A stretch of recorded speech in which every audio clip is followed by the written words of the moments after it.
अगर आप गहरे ध्यान का अनुभव करना चाहते हैं तो जो आदतें मैं आपको बताने वाला हूँ, अगर वो आप छोड़ देते हैं, आप त्याग देते हैं, तो आप ध्यान में आसानी से उतर पाएंगे। और अगर एक बार आप ध्यान में उतर गए तो फिर आपके जीवन में आनंद ही आनंद है, मन में आपके शांति ही शांति होगी। आखिर वो कौन सी आदतें हैं जो ध्यान में रुकावटें पैदा करती हैं? चलिए इस कहानी के माध्यम से समझते हैं। बात उस समय की है जब भगवान बुद्ध नगर नगर घूमकर ध्यान का प्रचार कर रहे थे। इसी काम के लिए उन्होंने बहुत से भिक्षुओं को शिक्षा देकर और ज्ञान देकर उन्हें अलग अलग दिशाओं में भेज दिया था, जो बुद्ध की तरह ही अलग अलग नगरों में उनकी सीख और उनके ज्ञान का प्रचार और प्रसार कर रहे थे। ऐसे ही एक बौद्ध भिक्षु उत्तर भारत के गांव में आया हुआ था। वहां पर रहकर वो गांव वालों को ध्यान की शिक्षा दिया करता था और वहीं से भिक्षा मांगकर खाया करता था। वह सुबह और शाम गांव के लोगों को बुलाकर ज्ञान के ऊपर उपदेश और ध्यान की प्रक्रिया कराता था। ऐसे ही एक दिन चंद्र नाम का एक युवक अपने बहुत सारे मित्रों के साथ वहां पर ध्यान करने के लिए आता है, लेकिन 10 दिनों तक ध्यान लगाने के बाद भी उसके अंदर कोई आनंद पैदा नहीं हुआ। इससे उसका मन ध्यान से हटने लगा। लेकिन चंद्र बहुत ही दृढ़ संकल्पी आदमी था। वो कैसे भी करके ध्यान की अवस्था को प्राप्त करना चाहता था। इसीलिए एक दिन संध्या समय उसने उस बौद्ध भिक्षु से एक सवाल पूछा।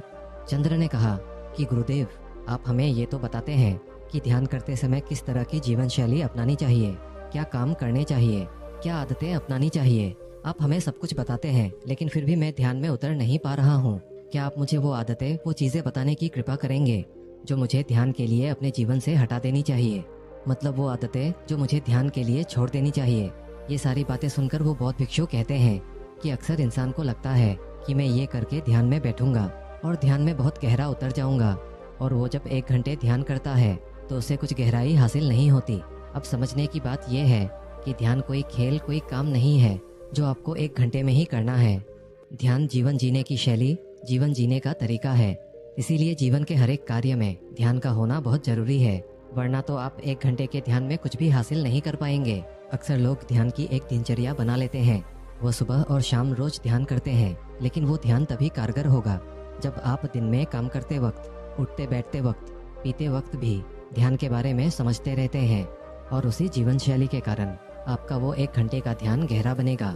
इसके बाद उस बौद्ध भिक्षु ने कहा, अगर तुम कुछ आदतें, कुछ बातें अपने जीवन से हटा दो तो ही तुम्हें ध्यान के गहराई में उतरने के लिए आसानी होगी। लेकिन वो आदतें हैं क्या?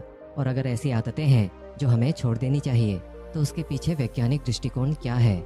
इस बात का जवाब देते हुए बौद्ध भिक्षु ने कहा कि सबसे पहले याद रखो कि हमारी इंद्रियां ही ज्ञान की ग्रहणशील होती है। हम कोई भी अच्छा या बुरा ज्ञान अपने इंद्रियों के माध्यम से ही ग्रहण करते हैं। इंद्रियां मतलब आँख, नाक, कान, जीभ और त्वचा।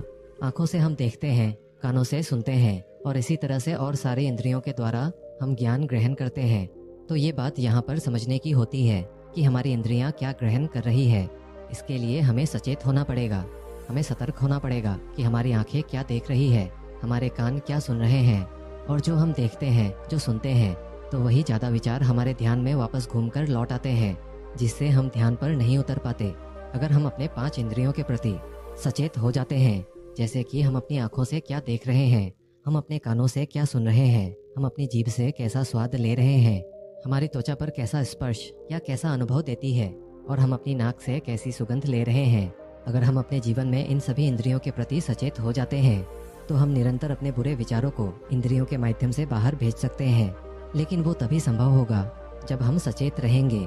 जैसे कि अगर हमें किसी ने गाली दी, हमें पता है कि हमारी कानों ने गाली सुनी, लेकिन हमने वो ली ही नहीं, हमने उस गाली को अपने अंदर जाने ही नहीं दी। और वही कान जब ज्ञान का उपदेश सुनते हैं तो वो पूरा ध्यान लगा देते हैं, पूरे सचेत होकर पूरे होश में वो ज्ञान ग्रहण कर लेते हैं। इसी तरह से हमारे शरीर की सारी इंद्रियां हमें अलग अलग अनुभव देती है। जैसे कि किसी वैश्या का स्पर्श और एक माता का स्पर्श, दोनों के स्पर्श में बहुत अंतर होता है। लेकिन अगर हम सचेत होंगे तो दोनों के स्पर्श को हम अलग अलग तरीके से अनुभव कर पाएंगे और ये देख पाएंगे कि किस स्पर्श के कारण हमारा मन अशांत होता है। और वो दूसरी आदत जो एक नवयुवक जो अभी अभी ध्यान करने के लिए लगा है उसकी प्रक्रिया में बाधा बनती है, वो है संयम। हर इंसान अपने जीवन में सब कुछ बहुत ही जल्दी पाना चाहता है, और ये ध्यान के संबंध में भी सच हो जाता है। जब आदमी ध्यान करता है तो सोचता ये है कि मैं 1 घंटे तक ध्यान करूंगा, लेकिन वो 5 मिनट के अंदर ही ध्यान की गहराई में जाना चाहता है। लेकिन ध्यान तो एक ठहराव है, ध्यान तो रुक जाना है, ध्यान ठहर जाना है, थम जाना है। जरा सोचिए, क्या जल्दबाजी करके हम ठहर सकते हैं? क्या ये दोनों चीज़ें एक साथ हो सकती हैं? जल्दबाजी थम जाना ही नहीं हो सकता, कभी नहीं हो सकता। अगर आप जल्दबाजी करेंगे तो आप कभी ठहर नहीं सकते, और अगर आप ठहर जाते हैं तो आप कभी जल्दबाजी नहीं कर पाएंगे। इसीलिए ध्यान में गहरे उतरने के भाव को, ध्यान के कुछ हासिल करने के विचार को, सोच को त्याग दो, उसको छोड़ दो, क्योंकि वही विचार, वही अनुभूति तुम्हें ध्यान की गहराई में जाने से रोक देगी। कुछ हासिल करने की सोच लेकर यहाँ पर कुछ हासिल नहीं होता। खाली हाथ लौट जाओगे और बाद में पछताओगे कि मैंने तो मेहनत की पर फिर भी मुझे ध्यान से कुछ हासिल नहीं हुआ। लेकिन ऐसा था नहीं, क्योंकि तुम कुछ पाने के मकसद से गए थे, इसीलिए तुम्हें कुछ नहीं मिला। और जिस दिन तुम कुछ पाने के मकसद से नहीं, कुछ देने के मकसद से ध्यान करोगे तो तुम ध्यान की गहराइयों को छू पाओगे। तो तुम्हें अनुभूति होगी कि ध्यान क्या है और ध्यान का आनंद क्या है। इसीलिए अपने जीवन में संयम रखो, सब्र रखो। सब्र का फल हमेशा ही मीठा होता है। यह हमने सुना तो है, लेकिन क्या आपने इसका कभी अनुभव किया है? लेकिन अगर आपको जीवन के आनंद को अनुभव करना है तो संयम और सब्र ये आपको अपनाना होगा और जल्दबाजी की आदत छोड़नी होगी। चाहे आप कोई भी काम करें, कुछ भी काम करें, आराम से करें, कुछ भी जल्दबाजी की कोई आवश्यकता नहीं है, क्योंकि आपके जल्दबाजी करने से या संयम रखने से उस काम में कोई फर्क नहीं पड़ेगा, वो काम फिर भी पूरा होगा। अगर हम अपने जीवन में अपने काम के प्रति संयम रखते हैं तो हो सकता है उसमें ज़्यादा समय लग जाए, लेकिन वो वक्त ही आपके लिए ध्यान का अनुभव बन जाएगा। इसीलिए संयम रखें, सब्र रखें और सब्र से ही काम करें। तीसरी आदत जो आदमी को ध्यान की गहराई में उतरने के लिए छोड़ देनी चाहिए, वो है कि ज़्यादा लोगों से दोस्ती। आपको ये सुनने में अजीब लग रहा होगा। आपको तो लगता होगा कि ज़्यादा से ज़्यादा दोस्ती करने से हमारा वर्चस्व फैलेगा, लोग हमें जानेंगे, पहचानेंगे। लेकिन ध्यान के संबंध में ये आदत आपके लिए बाधा बन सकती है। अब सोचिए कि ज़्यादा लोगों से दोस्ती कैसे बाधा बन सकती है।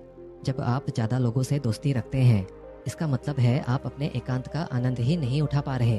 आपको खुश रहने के लिए, जोश में रहने के लिए लोगों की सहायता चाहिए होती है, और इसीलिए आपने बहुत से लोगों से दोस्ती बना रखी है।